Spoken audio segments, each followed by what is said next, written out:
Silence. ఈనాడు ఈ ప్రాంతంలో రాష్ట్రంలో మన రాష్ట్రంలో ముఖ్యమంత్రి గారు ఆనాడు రాజశేఖర రెడ్డి గారు ముఖ్యమంత్రిగా ఉండటం జరిగింది.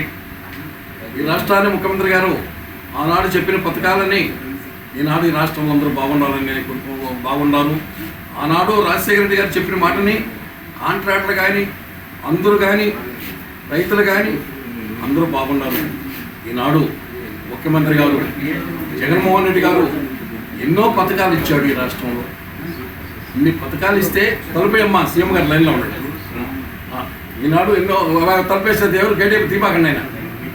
ఈనాడు ఈ రాష్ట్రంలో ముఖ్యమంత్రి గారు జగన్మోహన్ రెడ్డి గారు చెప్పిన మాటని ఆనాడు ఈ రాష్ట్రంలో ఇచ్చిన పథకాలన్నీ ఆయన హామీలు ఇచ్చిన పథకాలన్నీ అమలు చేసి ఇన్ని జరుగుతుంటే చంద్రబాబు నాయుడు గారు ఇచ్చిన 18,000 రూపాయల కోట్లో కూడా ఇస్తానన్న జీవో ప్రకారం తెస్తే చంద్రబాబు నాయుడు పోయి అడ్డుకోవటం.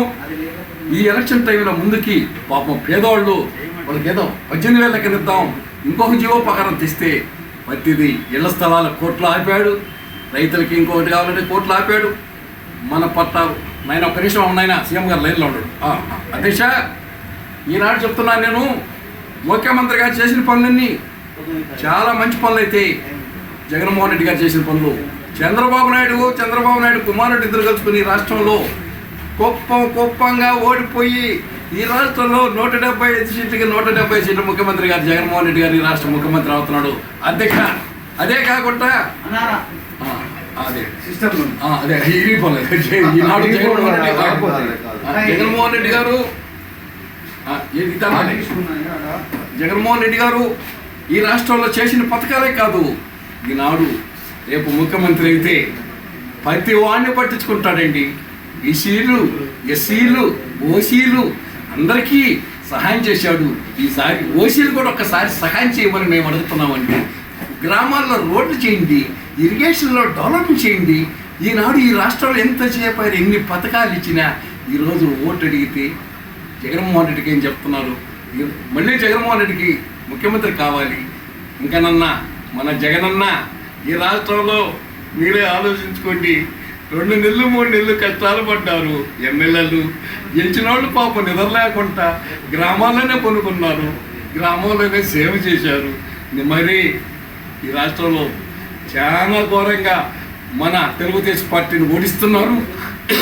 ఎందుకంటే చంద్రబాబు నువ్వు చెప్పిన మాట ఉందంతా అబద్ధాలు. చంద్రబాబు సూలూరుపేట శాసనసభ్యుడు గారు సంజీవన్న గారు సూలూరుపేట నియోజకవర్గంలో ఎన్నో కోట్ల రూపాయలు డెవలప్ చేసిన వ్యక్తి సూలూరుపేట శాసనసభ్యుడు గారు. చాలా మంచోడు. ఈనాడు నెల్లూరు జిల్లాలో ఆదాల ప్రభాకర్ రెడ్డి గారు ఎవరిని ఏ టైంలో ఫోన్ కొడితే ప్రభాకర్ అన్న మా గ్రామంలో ఈ సమస్య నెల్లూరు టౌన్లో అంటే వెంటనే ఫోన్ చేసి మాట్లాడేవాళ్ళు. అందువల్ల ఈ నెల్లూరు జిల్లాలో అన్నీ గెలుస్తున్నారు. విక్రమరెడ్డి గెలుస్తున్నాడు, ఆదాల ప్రభారెడ్డి గెలుస్తున్నాడు, ఈ రాష్ట్రంలో అందరూ గెలుస్తున్నారు. జగన్మోహన్ రెడ్డి ముఖ్యమంత్రి అవుతున్నాడు. జగనన్న ఇంకనన్నా మా పోటీ వాళ్ళందరినీ పట్టించుకున్నా గ్రామాల్లోనే కాదన్నా మాకు పదవులు అవసరం లేదన్న జగనన్న. మాకు కూడా గ్రామాల్లో ఒకసారి ఎంతసేపైనా వాలంటీర్లకి ఉద్యోగాలు ఇచ్చేస్తేవి, మమ్మల్ని పట్టించుకోకపోతేవి, ఎంతసేపైనా గ్రామ ప్రజలని వదిలేస్తేవి, మమ్మల్ని కూడా పట్టించుకున్నా జగనన్న. నేను నిజంగా కష్టాలు బాధలు పడుతున్నామన్న ఈ రాష్ట్రంలో ఈసారి నువ్వు గెలవాలని మేము పూర్తిగా అభిమానంగా ఉన్నామన్నా జగనన్న. నువ్వు ముఖ్యమంత్రి అవుతావన్నా, రేతిరి పొగులి 3 నెలలు కష్టపడుతున్నావన్నా. నువ్వు కూడా ఇన్ని పథకాలు వదిలినా కూడా నువ్వు తిరిగే పనులు పాపము ఎంత గ్రామాలకు పోతే ఇన్ని అభివృద్ధి చేయాలని చూస్తున్నావు జగనన్న.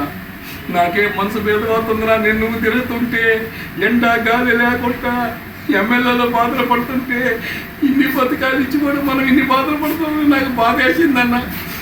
నాకెంత బాధగా ఉంది, నీకెంత బాధగా ఉండాలన్నా. రేత్రి పొగులు అనుకోకుండా తిరుగుతున్నావన్నా జగనన్న. నీ ఓపిక మెచ్చుకోవచ్చన్నా జగనన్న. అన్ని రాష్ట్రాలు ఒక విధంగా ఉంటే మన రాష్ట్రంలో నువ్వు కావాల్సిన నిధులు తీసుకొచ్చి ఇచ్చావు జగనన్న. చెప్పిన మాటని తప్పకుండా చేసావు జగనన్న. మా శాసనసభ్యుడి గారు సంజీవన్న గారు పాపము 6 నెలలు అయిందన్న నెల్లూరు వదిలేసి సూలూరుపేటలోనే కూర్చొని పాపం నేత్రి పొగులు నిద్ర లేకుండా కష్టపడి పనిచేస్తున్నాడు. అందరూ ఫ్యాన్ గుర్తుకు ఓటేయండి, జగన్మోహన్ రెడ్డిని కానీ గెలిపిండి. ఈ రాష్ట్రంలో మళ్ళీ అనుకున్న పనులన్నీ చేస్తారని జై జగన్మోహన్ రెడ్డి, ఫ్యాన్ గుర్తు జై జగన్.